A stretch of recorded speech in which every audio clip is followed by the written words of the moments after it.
नमस्कार दोस्तों, आज मैं आपके सामने बहुत ही इंपॉर्टेंट टॉपिक लेकर आया हूँ। अगर आप छत की ढलाई करवा रहे हो या फिर आरसीसी स्लैब कास्टिंग करवा रहे हो, स्लैब कास्टिंग करवाने से पहले आपको किन किन बेसिक पॉइंट पता होने चाहिए। डिस्कस करते हैं कास्टिंग करवाने से पहले इन बेसिक पॉइंट का।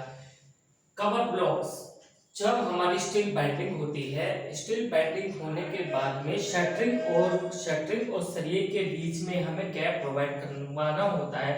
उस गैप प्रोवाइड करवाने के लिए हम स्टील के नीचे हम कवर ब्लॉक प्रोवाइड करते हैं। बेसिकली कवर ब्लॉक हमें 1 मीटर के डिस्टेंस पे लगाने होते हैं और 1 मीटर के डिस्टेंस पे हमें कवर ब्लॉक लगाने होते हैं। अगर आप इसे ज्यादा दूर दूर के डिस्टेंस पे कवर ब्लॉक लगाओगे तो ज्यादा दूर के डिस्टेंस होने की वजह से हमारा स्टील या फिर सरिया होता है वो शटरिंग में टच हो जाता है। शटरिंग में टच होने के बाद में हमारे वहां पे सरिया हमें शटरिंग ओपन होने के बाद में हमारी शटरिंग सरिया हमें दिखाई देता है, जिससे हमारे फ्यूचर में सरिये में जंग लग सकती है। तो हमें कवर ब्लॉक प्रोवाइड करवाना होता है। 25 mm का हमारा कवर ब्लॉक लगता है। और कवर ब्लॉक मार्केट में बेसिकली 2 तरीके के मिलते हैं, कंक्रीट के और प्लास्टिक के हमारे कवर ब्लॉक मिलते हैं। अगर बेस्ट ऑप्शन रहता है कि हम कंक्रीट के कवर ब्लॉक लगाएं। सेकंड है कॉलम। जब हमारी स्लैब बाइंडिंग होने के बाद में हमें वहां पर प्रॉपर कॉलम का लैब देखना है, जो हमारे आईएस 456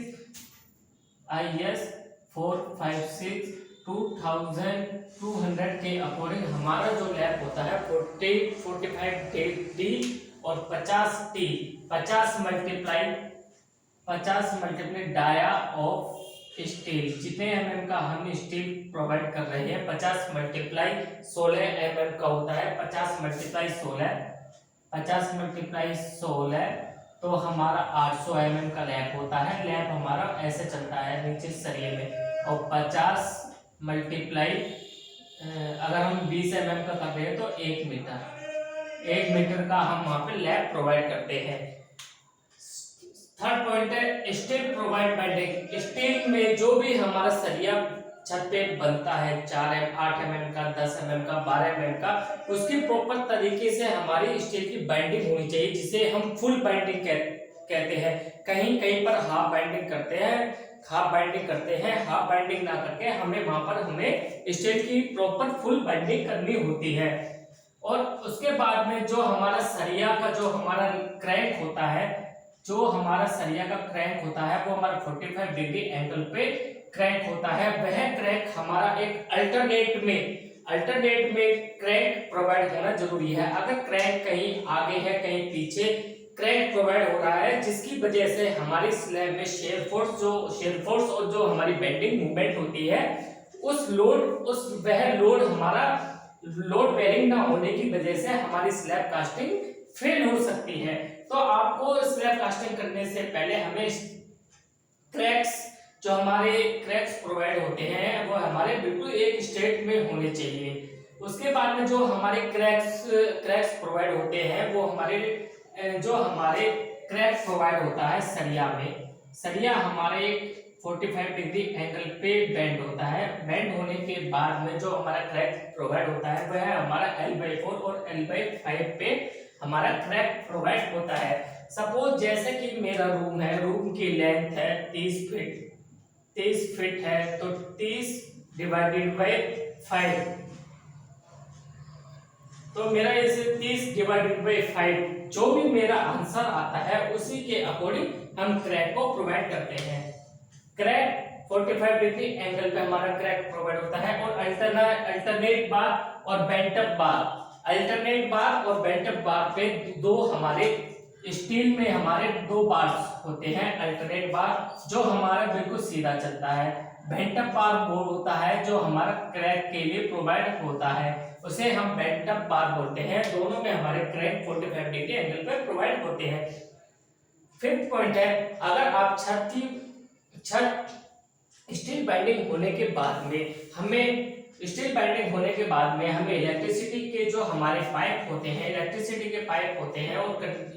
के पाइप होते हैं जिसे हम सेट पर कंडक्ट पाइप बोलते हैं। कंडक्ट पाइप हमारे 40 mm और 1 इंच के हमारे कंडक्ट पाइप होते हैं जो हमारे पाइप होते हैं उन पाइप का जो हमारा डिस्टेंस होता है, जहाँ पे हमारे पाइप के डाउन उतर रहे होते हैं, जिसे हम डाउन बोलते हैं, दीवार में छेद करके डाउन बोलते हैं, तो वहां पे हमारा उस पाइपों के बीच में हमारा गैप होना चाहिए। अगर हमारे पाइप आपस में टच होके जा रहे हैं तो वहां पर हमारा कंक्रीट हमारा प्रॉपर तरीके से नहीं सेट हो पाएगा, जिसकी वजह से हमारा कंक्रीट हमारा नीचे ना पहुंच के वहां पे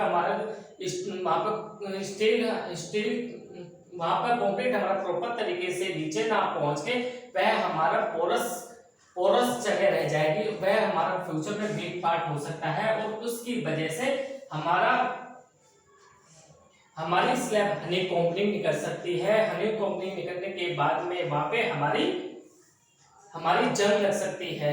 तो गाइस, आपको जो भी हमारे कंडक्ट पाइप होते हैं, आपको उसके बीच में मिनिमम से 1 इंच का जरूरी है कि हमारा कंक्रीट बिल्कुल नीचे सट जाए। उसके बाद हमारे प्रॉपर कंसील्ड लाइट स्लैब में प्रॉपर कंसील्ड लाइट प्रोवाइड करनी है, फैन बॉक्स प्रोवाइड करने हैं और बिल्कुल प्रॉपर डाउन हमें प्रोवाइड करने हैं।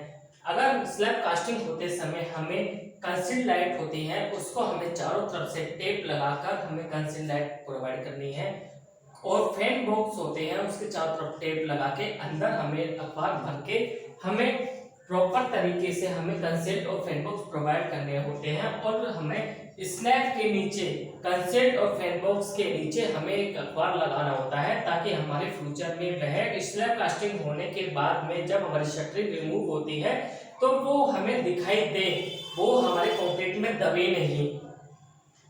स्लैब कास्टिंग, अगर आप स्लैब कास्टिंग होती है या फिर आप छत की ढलाई करवा रहे हो तो हमें उसका प्रॉपर तरीके से शटरिंग का वाटर लेवल हमें चेक कर लेना है। अगर हमारी शटरिंग प्रॉपर तरीके से वाटर लेवल में नहीं होगी तो हमारी कहीं पर 6 इंच कहीं पे 8 इंच स्लैब हमारी कहीं पर 6 इंच कहीं पे 8 इंच डाउन होने की वजह से हमारा कंक्रीट का जो हमारा कंक्रीट होता है वह हमारा कहीं पर ज्यादा आएगा और हमारी स्लैब पूरी वाटर लेवल में ना होने की वजह से हमारी स्लैब पूरी क्रैक बेंड हो सकती है, जो शटरिंग रिमूव होने के बाद में हमें अजीब सी दिखाई देती है।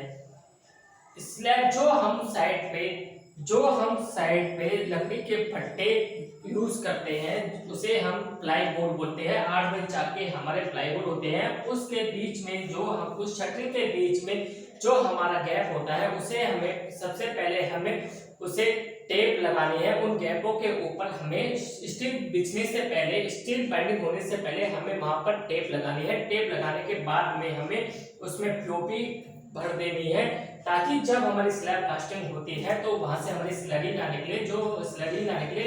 अगर हमारी ज्यादा स्लरी निकल जाती है तो वहां पे हमारा हनीकॉम्बिंग होता है, जिसे हम गंजा बोलते हैं। गंजा होने की वजह से वो हमारा वीक पार्ट हो सकता है।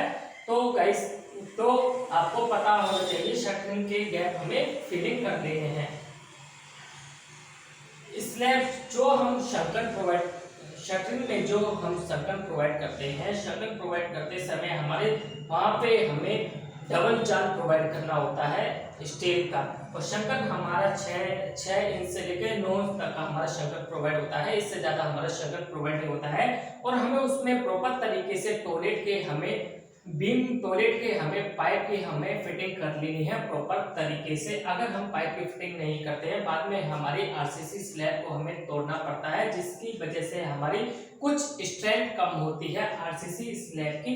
तो हमें प्रॉपर तरीके से इलेक्ट्रिसिटी की फिटिंग और हमें प्रॉपर तरीके से हमें टॉयलेट के फिटिंग के पाइप गेट लेने हैं, जो हमारे 5, 6 इंच और 4 इंच के हमारे प्रोवाइड होते हैं। अगर हम प्रॉपर तरीके से पाइप गेट देते हैं तो हमें कोर कटिंग से बच जाते हैं, जिसे हम चिपिंग से बच जाते हैं और हमारी स्ट्रेंथ कम नहीं होती है और हमारी स्ट्रेंथ ज्यादा से ज्यादा हमें मिलती है। प्रॉपर स्टील बाइंडिंग, जो भी हम साइड पे सरिया, जो भी हम स्टील बाइंडिंग करवा रहे हैं, प्रॉपर तरीके से हमें ड्राइंग के अकॉर्डिंग हमें स्टील बाइंडिंग करवानी है। जैसे कई जने कॉन्ट्रैक्टर होते हैं, अपना स्टील बचाने के लिए वह उसकी centre to centre distance, centre to centre होता है 6 इंच 150 mm हमारा सेंटर टू सेंटर होता है, उसे वह 175 180 mm पे बाइंडिंग कर देते हैं। तो आपको प्रॉपर स्टील बाइंडिंग करवानी है एज पर ड्राइंग के according. Slab outer side, slab जो हमारी छत होती है, छत की जो हमारे आउटर साइड होते हैं, वह आउटर साइड को हमें प्रॉपर तरीके से शटरिंग करवानी होती है। अगर आपकी आउटर साइड की प्रॉपर तरीके से शटरिंग नहीं होगी तो वह वाइब्रेटर जो हमारा वाइब्रेटर यूज करते हैं, वाइब्रेटर यूज करने की वजह से हमारा आउटर साइड होती है वह हमारी फूल जाती है, और फूलने की वजह से हमें, जब हम आउटर साइड का प्लास्टर करते हैं तो प्लास्टर को एक लेवल में करने के लिए हमें वह आउटर साइड हमें चिपिंग करनी पड़ती है। तो आपको प्रॉपर तरीके से आउटर साइड की हमें शटरिंग करनी है।